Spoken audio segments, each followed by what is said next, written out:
వైసీపీలో ఓ కీలక నేత రాజీనామా మరో ముఖ్య లీడర్కు కలిసొచ్చేలా కనిపిస్తోంది. ఇంతకాలం తమపై స్థానికేతరులు పెత్తనం చేశారని గుర్రుగా ఉన్న కేడర్ ఇప్పుడైనా తమ ఏరియా నేతకే ఆ పదవి ఇవ్వాలని పట్టుపడుతోంది. ఇంతకీ ఎవరా నేతలు, ఏంటి ఆ పదవి? ఫ్యాన్ పార్టీ అధిష్టానం మదిలో ఏముంది? Let's watch the story.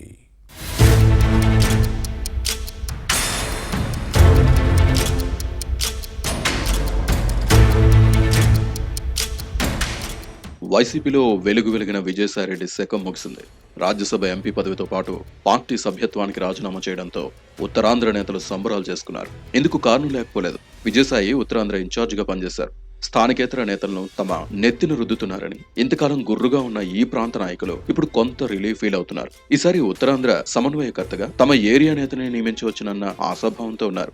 మండలిలో ప్రతిపక్ష నేత బొత్స సత్యనారాయణకు ఆ పదవి దక్కొచ్చని భావిస్తున్నారు. గత ఎన్నికల్లో చీపురుపల్లి నుంచి ఓడిపోయిన తర్వాత విశాఖ జిల్లా స్థానిక సంస్థల ఎమ్మెల్సీ బై ఎలక్షన్ లో ఏకగ్రీవంగా ఎన్నికై మండలిలో అడుగుపెట్టారు. ఆ తర్వాత ప్రతిపక్ష నేతగా కేబినెట్ ర్యాంక్ దక్కించుకున్నారు. వైసీపీలో జగన్ కు లేని ఈ హోదా బొత్సకు మాత్రమే ఉంది. గత అసెంబ్లీ ఎన్నికల్లో ఫ్యాన్ పార్టీ 11 సీట్లకే పరిమితం అవడంతో జగన్ కు అపోజిషన్ లీడర్ స్టేటస్ లేదు. ఓ విధంగా బొత్స లక్కీ లీడర్ అంటారు. అలాంటి నేత ఇప్పుడు ఉత్తరాంధ్ర జిల్లా వైసీపీ రీజనల్ కోఆర్డినేటర్ పదవిపై కన్నేశారు.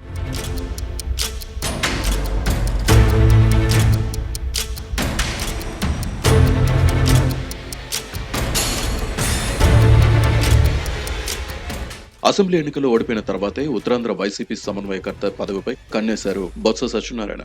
అయితే అప్పటికే పదవిలో ఉన్న వైవి సుబ్బారెడ్డి పనితీరు బాగోకపోవడంతో ఆ స్థానంలో కొత్త నేత కోసం అధిష్టానం అన్వేషించింది. ఒక దశలో బొత్స పేరు కూడా గట్టిగానే వినిపించింది. తాడేపల్లి ప్యాలెస్ పెద్దలు ఏమనుకున్నారో ఏమో కానీ వైవి సుబ్బారెడ్డి స్థానంలో అనూహ్యంగా మళ్లీ విజయసాయిరెడ్డిని నియమించింది. ఈ పరిణామం ఉత్తరాంధ్ర వైసీపీ శ్రేణులను నిరాశకు గురిచేసింది. పార్టీ పరాజయం పాలైన తర్వాత కూడా తమపై స్థానికేతరులు పెత్తనం ఏంటని అధినాయకత్వం తీరుపై అంతర్గతంగా ఆగ్రహం వ్యక్తం చేశారు. ఈ ప్రాంతంలో నాయకులు లేనట్టు ఎక్కడో నేతల్ని తమ నెత్తిన రుద్దుతున్నారని మండిపడ్డారు. ప్రభుత్వం అధికారంలో ఉన్నప్పుడు విజయసాయిరెడ్డి నిర్వాకాలతో పార్టీకి జరిగిన డ్యామేజ్ ని ప్రస్తావించారు.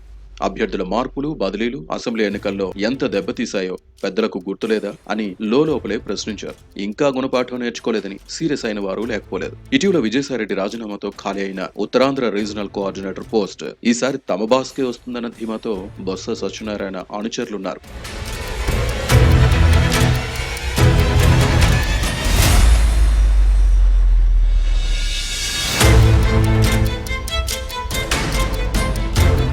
అయితే ఉత్తరాంధ్ర సమన్వయకర్త పదవి కోసం పలువురు నేతల పేర్లను వైసీపీ హైకమాండ్ పరిశీలిస్తోంది. ఒక దశలో మళ్లీ వైవి సుబ్బారెడ్డికే ఈ పదవిని ఇవ్వాలని భావించిందట. కానీ ఈ ప్రాంత ముఖ్య నాయకులు అభ్యంతరం వ్యక్తం చేశారని సమాచారం. వైవి నేతృత్వంలోని ఎన్నికలకు వెళ్లినప్పుడు పార్టీకి అధోగతి పట్టి 2 సీట్లకే పరిమితమైన విషయాన్ని ప్రస్తావించారు. దీంతో పునరాలోచనలో పడిన అధిష్టానం ఉత్తరాంధ్ర జిల్లా నేతల పేర్లను పరిశీలిస్తోంది. శ్రీకాకుళం జిల్లాకు చెందిన మాజీ మంత్రులు ధర్మాన ప్రసాదరావు, ధర్మాన కృష్ణదాసుల్లో ఒకరిని నియమిస్తే ఎలా ఉంటుందని ముందుగా అనుకున్నా తర్వాత వెనక్కి తగ్గింది. ఓటమి తర్వాత ధర్మాన ప్రసాదరావు యాక్టివ్గా లేరు. క్యాడర్ ను పలకరించిన పాపానా పోలేదు. జగన్ ఆధ్వర్యంలో జరిగిన సమావేశాలకు, పార్టీ పిలుపులతో నిర్వహించిన ఆందోళన కార్యక్రమాలకు దూరంగా ఉన్నారు. పదవి ఇస్తే తీసుకుంటారన్న గ్యారంటీ లేదు. గతంలోనే శ్రీకాకుళం జిల్లా అధ్యక్ష పదవితో పాటు పార్లమెంట్ ఇన్ఛార్జ్ పోస్టును ఇస్తామన్న సుముఖత వ్యక్తం చేయలేదట. పార్టీ నేతల ఒత్తిడితో ఉత్తరాంధ్ర రీజనల్ కోఆర్డినేటర్ పదవి తీసుకున్నా న్యాయం చేస్తారన్న నమ్మకం లేదు. అలాంటి నేతకు పదవిస్తే డ్యామేజ్ తప్పదని భావించిన వైసీపీ అధిష్టానం క్రియాశీలకంగా వ్యవహరిస్తున్న బొత్స సత్యనారాయణ వైపు మొగ్గు చూపిందని టాక్.